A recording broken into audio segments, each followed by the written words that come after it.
All right, we're on. Coming to you from the soundproof studios of the Dragonfly Garden Bistro. I'm Hermit Bob. The reason I call it soundproof is that, well, if the washer and dryer were going, it'd be better. But all I got going now is a couple of fans and the air conditioner. So there's so much noise going on that they can't hear me outside. That's how I soundproof stuff. So anyway, I'm going to show you old Betsy here. Now, old Betsy is a Takamine. Takamine? Talk of the Walk? Taka. It's a guitar made in Japan. Very nice one. And it's got the style of neck that Les Paul would have. And me being a completely clueless guitar player, well, I would say I'm not even a guitar player.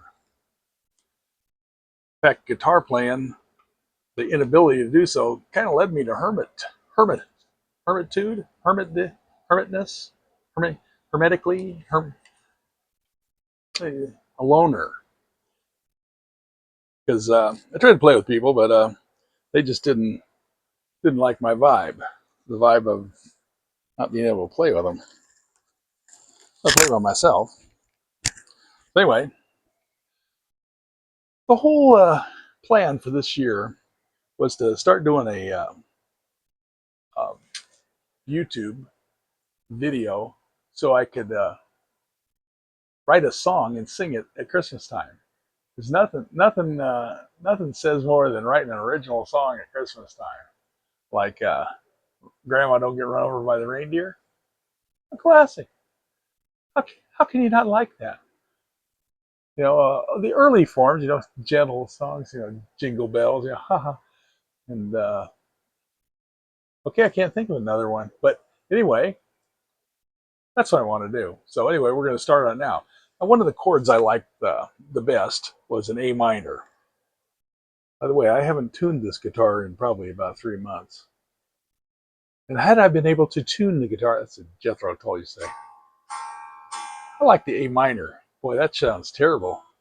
It's a good thing it's not plugged in.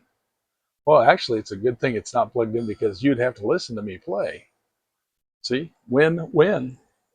But let's just say, I like Christmas because it's Christmas.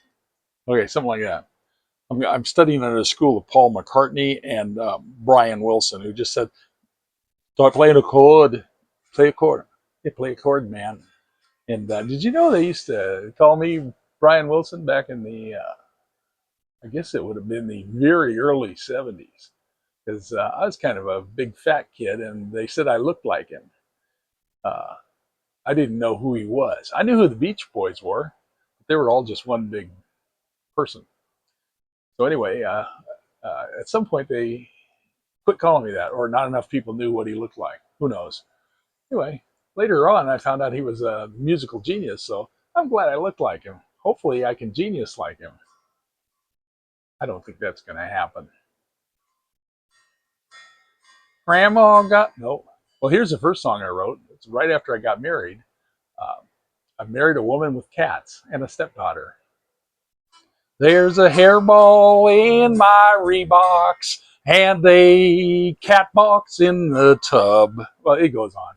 I found out it turned out to be very similar to a John Denver song, so I was told to quit singing it by my wife. I don't think she cared about the John Denver part. Anyway, one of the other things that Brian Wilson thing did, it kind of showcased. I couldn't see it, and over the years, I couldn't recognize people. I always thought I had a missing thing in the hard drive that all my friends and everybody else I knew could say, "Hey, there's Joe, the guy we met at the grocery store about an hour ago." Yeah. I couldn't tell which one of the four guys it was. I have no idea, and I've been that way my whole life. And then about 45 years ago, I saw a English, British. I guess you got to say British. Is that is that woke? Anyway, over in England area of the world. Anyway, uh, crime drama. I love watching. British crime dramas on the BBC and on PBS and all those other three-letter things. And it was called Sister Rebecca, no, Sister Bonaventure Mysteries. It was a nun that was a detective, sort of, did scientific. Anyway, one of the guys they thought could be a great witness uh, in their murder case to find out who did. Turns out he had something called propagation. They had a name for it, but it's a thing that it's a it's a situation where your brain doesn't recognize people. And I thought, now there's a lazy writer. He needed an excuse because there's no such thing. So I looked it up, and there is a big thing. And I took all the little tests that you can take online. I'm a prime candidate for that. I can't recognize people, and been that way my whole life. So the other thing that I can add to it, I didn't see this. I can't tell if somebody's beautiful.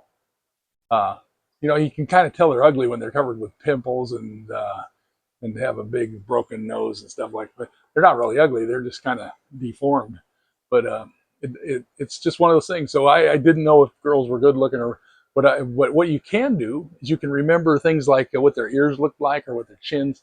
You're not doing this consciously. This is what your brain does to make up for the fact that it can't recognize a face. So the good news is, if I can prove it, and I ever witness a crime, I can say I got this, and then they can put me through the test. They'll say, yeah, he's got this, and he's a lousy witness. And I'll say, be sure and tell the defense that, and make sure they tell all their criminal friends that I can't recognize them, just so they don't come back and make sure I can't recognize them. So anyway, that's that's what I'm planning to do. It's a good thing this is not plugged in. It's a good thing I stopped singing when I did, and it's a good thing we're stopping this now. Enjoy. Someday I got to learn to edit. Oh, I don't want to.